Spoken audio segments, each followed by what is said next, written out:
Machuca, gracias. Dios le bendiga, siervo amado. Un abrazo de distancia desde Andahuaylas, Piscobamba, Cruzpata, el tercer día de la fiesta del Señor.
Estamos aquí en un lugar en Piscobamba, Andahuaylas.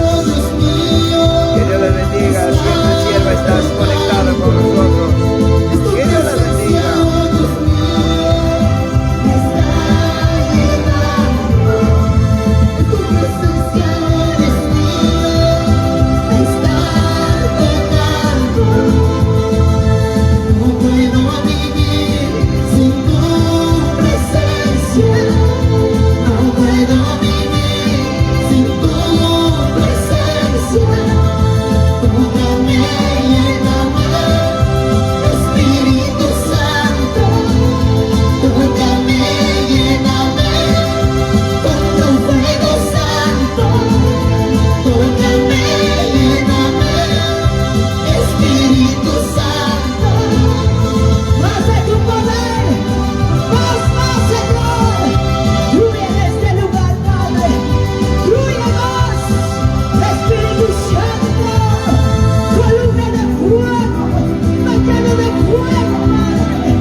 Te adoramos, amado Espíritu Santo. Levanta tus manos a los cielos ahí donde estás. Levanta tus manos a los cielos. Te adoramos, amado Espíritu Santo. Dile, Señor, gracias, Padre. Gracias, amado Espíritu Santo. Gracias, mi hermano Camilo Montalvo, mi hermana Jessica Rosa. Muchas gracias. Que Dios le bendiga, mamita. Saludamos desde Andahuaylas, Piscobamba. Te adoramos, Señor. Tercer día de la fiesta del Señor. Gracias, muchas bendiciones. De esta manera, pues, nuestros hermanos de Piscobamba, alabando, glorificando a Dios bendito. Después de haber oído la palabra, cantando, adorando, alabando, glorificando a Dios. Mi hermana Giovanna Palomino, mi hermana Juliana, oh Santo Dios.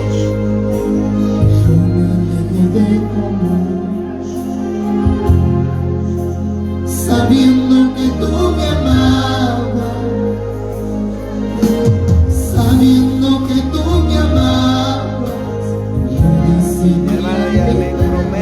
Hermana Aide, gracias. Bendito, gloria. Saludamos pues desde Levanta tus manos a Andahuaylas. los cielos y adórale al Señor. Perdóname, Señor, Díselo. porque te siento buen hijo contigo. Perdóname, Señor, porque te siento Mi hermana Betsabé, muchas gracias, muchas bendiciones, sierva del Señor. Saludamos desde Andahuaylas. sabiendo que tú me amas. De esta manera, pues, la fiesta del Señor va realizando nuestros hermanos de Andahuaylas, de diferentes lugares, quienes honran con su presencia desde la capital de la ciudad de Lima, Abancay, de Chincheros, de Oripa, Sabiendo que tú me amas. de diferentes partes, adorando y alabando a Dios Él es fiel y bendito. justo para perdonarnos. ¿Cuántas veces le hemos dado la espalda a Dios? ¿Cuántas veces nos hemos alejado de la presencia de Dios? Pero sobre todo aquí en También la saludamos iglesia, a mi hermano Perse Él Enciso sigue siendo Alotoma. fiel. Ministerio, adoración y alabanza, generación de Dios de la ciudad de Huancayo, de la iglesia, templo la hermosa de Huancán, progreso. Las bendiciones, papá, sigamos llevando la bendita, gloriosa, poderosa palabra de Dios. Porque te siento buen hijo contigo. Amadíselo. Perdóname, Señor, Padre amado, porque te siento buen hijo contigo. Sabiendo que tú me amas, yo decidí alejarme. Sabiendo que tú me amabas, yo decidí alejarme. Levanta tus manitos en esta mañana, diga gracias. Gracias por este tiempo, Jesús, gracias. Gracias por tocar mi vida, Señor. gloria a Gracias. Jesús de Nazaret. Gracias, Jesús. Vamos a levantar otras manitos, vamos a glorificar a nuestro Dios. En Gracias, nombre del muchas Padre, del Hijo y del bendiciones. Espíritu Santo. Gloria a Dios, gloria a Dios, gloria a Dios.